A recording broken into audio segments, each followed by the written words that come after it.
Iran ও ইসরায়েলের মধ্যে চলমান চরম উত্তেজনার মাঝে এবার কিছুটা শান্তির আভাস পাওয়া যাচ্ছে। সরাসরি যুদ্ধের বদলে আপাতত যুদ্ধবিরতি বা হামলা বন্ধ রাখার চুক্তির মেয়াদ আরও বাড়াতে চায় ইসরায়েল।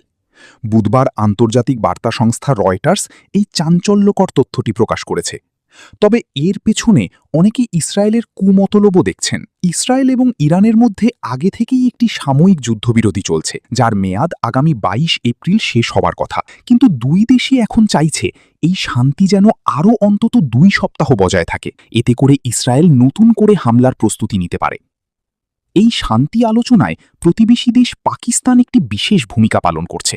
পাকিস্তানের সেনাপ্রধান ফিল্ড মার্শাল অসীম মুনির একটি উচ্চ পর্যায়ের দল নিয়ে বর্তমানে ইরানে অবস্থান করছেন।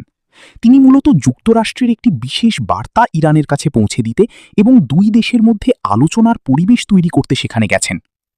জানা গেছে, ইরান ও যুক্তরাষ্ট্রের মধ্যে পরবর্তী দফার এই গুরুত্বপূর্ণ বৈঠকটি পাকিস্তানের রাজধানী ইসলামাবাদে অনুষ্ঠিত হতে পারে। মধ্যস্থতাকারীরা আশা করছেন দুই পক্ষই শান্তি বজায় রাখতে নীতিগতভাবে রাজি হয়েছে